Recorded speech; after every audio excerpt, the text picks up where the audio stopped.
Selamat datang di penyelaman mendalam kita. Hari ini kita fokus ke sosok yang, wah, menarik sekali. RT Aryo Condronegoro.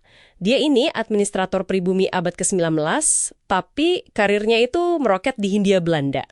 Iya, betul. Ini yang bikin penasaran kan? Sumber kita kali ini, catatan sejarah kolonial, sama laporan koran dari zaman itu. Jadi cukup otentik lah ya. Pertanyaan besarnya nih, gimana ceritanya seorang pribumi bisa sesukses itu, ya kan? Di dalam sistem kolonial yang kita tahu seringkali menindas. Nah, itu dia. Jadi misi kita sekarang ini yang membongkar perjalanannya. Dari katakanlah juru tulis biasa sampai jadi bupati yang disegani. Kita lihat gimana kompleksitas posisinya.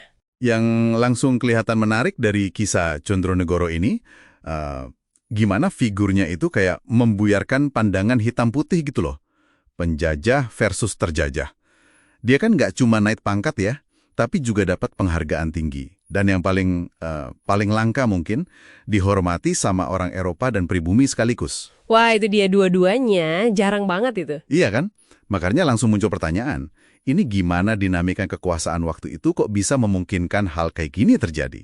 Oke, mari kita mulai dari awal kalau gitu. Condronegoro ini lahir 1803 di Semarang. Keluarganya Demang, jadi ada privilege awal lah ya. Betul, startnya udah lumayan. Terus karirnya dimulai jadi juru tulis di Surabaya. Itu jalur yang, ya cukup umum sih buat elit terdidik pribumi masa itu. Iya, banyak yang lewat situ. Tapi kemudian, nah ini dia pindah ke Banten. Kalau kita ingat reputasi Banten yang dinamis, kadang bergejolak malah, apa ya, signifikan nggak sih langkah ini? Kok mulih Banten? Oh, itu langkah krusial. Kayaknya, Banten memang banyak tantangan, tapi mungkin juga banyak peluang. Dan terbukti kan, karirnya di sana memang nanjak banget. Diangkat resmi itu 1828. Terus jadi wakil jaksa tahun 1837, jaksa 1842. Lalu patih di Serang tahun 1844. Ini penting dicatat ya, 1844 bukan 1944 kayak di beberapa catatan yang salah ketik itu. Oh ya, 1844 ya, oke. Nah, percepatan karirnya itu, terutama setelah 1842 itu, luar biasa cepat loh. Pasti ada sesuatu yang jadi pemicunya. Dan pemicunya itu sepertinya tahun 1846 ya. Ada momen penting di situ. Betul sekali. Pemerintah Hindia Belanda secara resmi mengucapkan terima kasih ke dia. Alasannya, karena dia disebut dengan tangannya sendiri ikut menekan kerusuhan, spesifiknya di Banten dan Cikandi. Keterlibatan personal dia dalam menjaga ketertiban versi kolonial ini jelas jadi nilai plus besar di mata Belanda kan? Tepat. Itu jadi kayak titik balik yang sangat penting. Dampaknya langsung terasa. Coba bayangkan, tahun 1848, dia langsung diangkat jadi bupati pertama Pandeglang. Baru dia yang pertama di situ. Wah, posisi baru berarti ya? Iya, dan belum sampai setahun loh, September 1849, dia udah dipindah lagi jadi bupati Serang. Posisi yang lebih strategis kan? Cepet banget ya perpindahannya.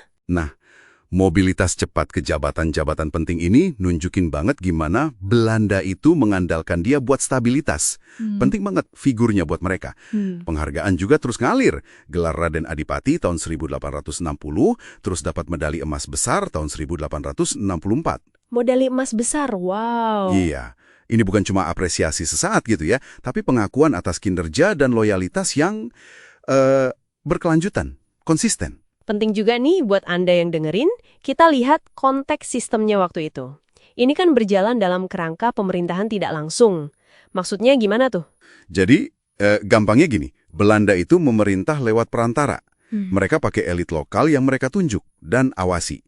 Nah, Condronegoro sebagai bupati pribumi, itu ya bekerja barengan sama pejabat Eropa, misalnya asisten residen. Contohnya di Pandeglang itu ada J.J. Hasselman. Oh, jadi ada tandemnya gitu ya, Eropa dan pribumi? Iya, betul. Sistem ini nunjukin kontrol Belanda. Jelas. Tapi di sisi lain, ini juga nunjukin kalau mereka tuh bergantung sama figur lokal kayak patih, jaksa, penghulu, yang ngerti seluk-beluk masyarakat setempat. Efektivitas sistemnya ya bergantung pada kemampuan orang kayak Condronegoro ini. Masuk akal. Hasilnya, pas beliau wafat tahun 1877 setelah 45 tahun mengabdi, lama juga ya? Lama sekali. Catatan sejarah itu nyebut dia sangat dihormati oleh orang Eropa dan penduduk asli. Ini dia nih, dapat respek dari dua sisi yang biasanya terpisah jauh di masyarakat kolonial.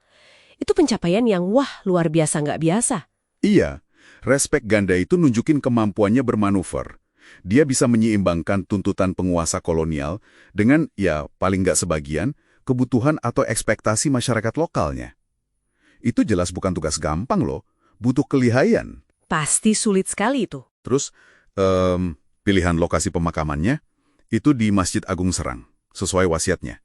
Ini juga kayaknya memperlihatkan ikatan kuat dia dengan komunitasnya. Jadi nggak cuma sekedar birokrat, gitu. Oh, menarik. Jadi ada sisi personal dan komunalnya juga ya? Betul. Dan kisahnya yang terus dicatat sampai sekarang ini, yang menegaskan betapa pentingnya dia, signifikansinya. Oke, jadi kalau kita tarik benang merahnya nih dari penyelaman kita, kisah Condronegoro ini kayak studi kasus ya tentang interaksi rumit antara elit pribumi sama kekuasaan kolonial. Kemampuannya jaga stabilitas yang mana jelas nguntungin Belanda, itu dibalas sama posisi tinggi dan respek yang langka tadi itu. Iya, ini jelas melampaui narasi sederhana pahlawan lawan penjahat gitu ya. Ada unsur kolaborasi yang pragmatis di sini, ada juga kooptasi. Kooptasi, maksudnya? Kooptasi itu proses di mana elit lokal itu ditarik masuk, dikasih peran dalam struktur kekuasaan kolonial. Jadi keberhasilan Condronegoro di dalam kerangka sistem kolonial itu memberinya kekuasaan dan prestis pribadi. Tapi ya secara bersamaan dia juga melayani kepentingan Belanda. Jadi dua sisi mata uang gitu ya? Bisa dibilang begitu. Ini nggak menghapus realitas penindasan kolonialisme secara umum ya. Tapi ini nunjukin gimana individu-individu tertentu bisa menemukan ruang untuk, sukses. Bahkan di tengah sistem yang menindas itu, ada kompleksitasnya. Nah ini jadi menarik, mengingat kesuksesan dan penghargaannya itu kan diraih di dalam sistem kolonial. Sebagian karena perannya, menekan perlawanan lokal tadi. Ini mungkin jadi satu pertanyaan reflektif buat Anda yang mendengarkan.